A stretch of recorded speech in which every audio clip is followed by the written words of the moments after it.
This is Kent Stater TV.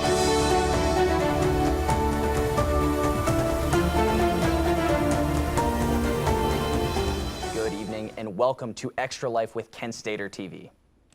Today, we don't know what's on the teleprompter until we read it live, and we're not allowed to smile or laugh, and David already screwed it, so. Come on now. We'd like to give a special shout out to our newsroom advisor, Mizell Stewart III, for making this possible. Without further ado, my name is Mizell Stewart the First. And Mizell Stewart the Second. Let's jump right in to KSTV Fake News. The Fashion College was set up to launch their third capstone exhibition this week. The theme, A Walk on the Wild Side. The pieces featured brightly colored fur patterns and exaggerated expressions of self. However, the event was canceled on short notice. Reports suggest the decision was made after the viewers' first reaction to the gallery was, quote, nice fursuit. The Kent State water tower is on verge of exploding. Students may have heard loud noises on the west side of campus in the past week. This comes after Todd Dyken, fueled by juggled juice from the faculty Halloween party, ordered the tower to be drained of water and replaced with Ford Loco.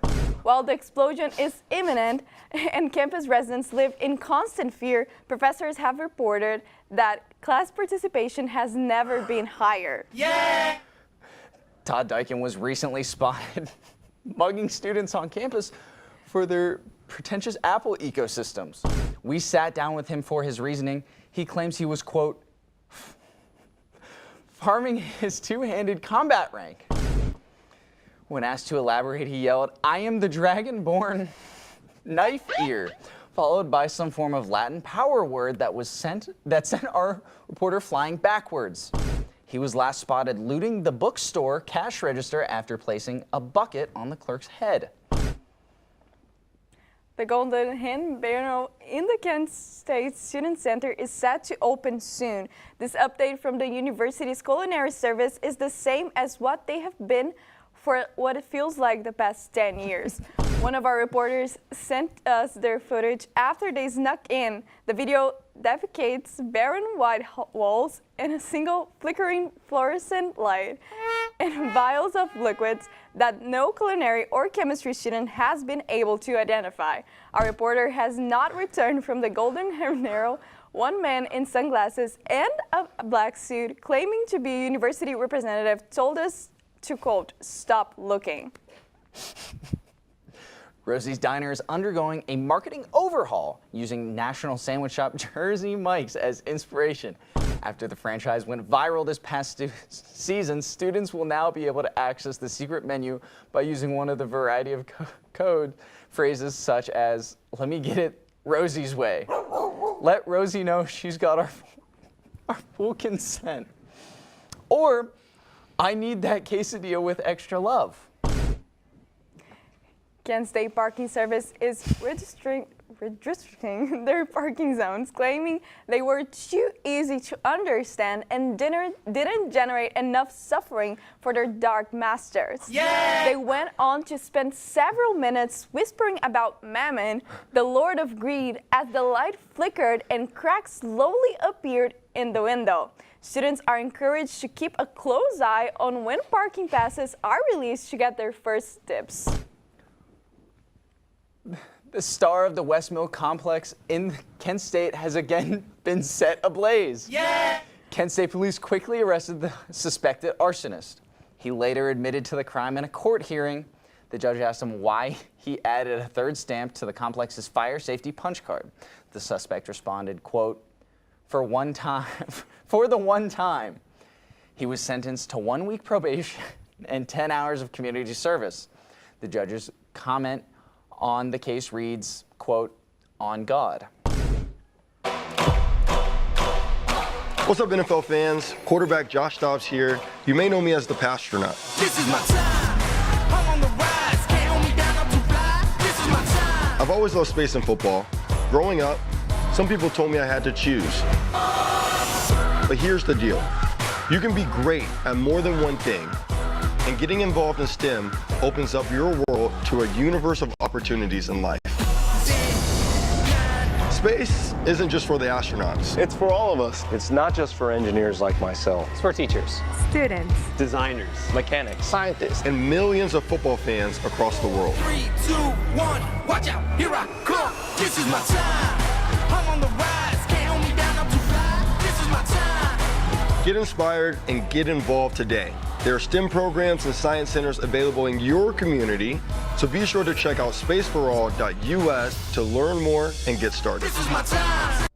Did you know that children growing up with poor air quality have smaller lungs and higher rates of asthma than children that grow up with good air quality? And unfortunately, poor communities have poor air quality. IQ Air Foundation is working to change this. Today, the IQ Air Foundation provides filtration technology to schools with poor air quality through our Clean Air for Kids program. Our goal is to help over 50,000 school children every year breathe over 90% cleaner air indoors, helping to level the playing field, reduce barriers to learning, reduce sick days, and increase test scores. Mitigating poor air quality is key to environmental justice. Help Clean Air for Kids reach more children at IQAirFoundation.org.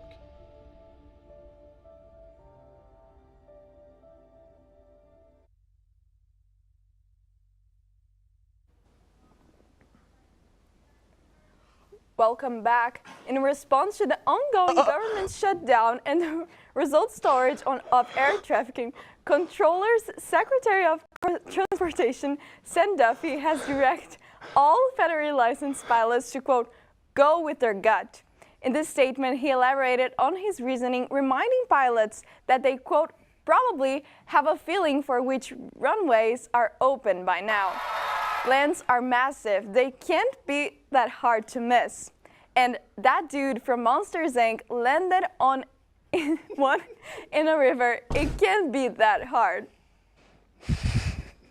In an attempt to inspire hope in young Americans attempting to break into the housing market, Wilford Dollersby, chairman of the National Association of Business Economics, held a press conference this afternoon. He focused on the unsung availability of high-quality housing, such as their mother's basement, trailer parks, hobo camps, and two-bedroom apartments with 5 roommates. Shout out my roommates. If none of those sound appealing, Dollersby suggested Americans dip into their secondary investment funds, saying, quote, what do you mean everyone has one of those? In an exclusive interview with St. Nicholas, commonly known by his pseudonym Santa Claus, we pressed him on common concern held by Christmas sympathizers across the world. What did Adolf Hitler receive on December 31st, 1945? He initially looked nervous, but then claimed that he delivered a lump of coal. I followed by asking why he didn't do the world a favor. Why did I get the same present as Hitler for not doing the dishes the week before Christmas? For that doesn't seem fair, you fat red scoundrel. He touched his finger to his nose and vanished in a puff of Christmas magic. Before we end things tonight, we'd like to take a moment and thank all of our donors from this segment. For more fake headlines, check out the Kent Nut on Instagram, or for real headlines, tune in to KSTV weeknights at 6 or 7 p.m. My name is Mizell Stewart. And I'm Mizell Stewart. Thank you for watching and have a good night, Portage County.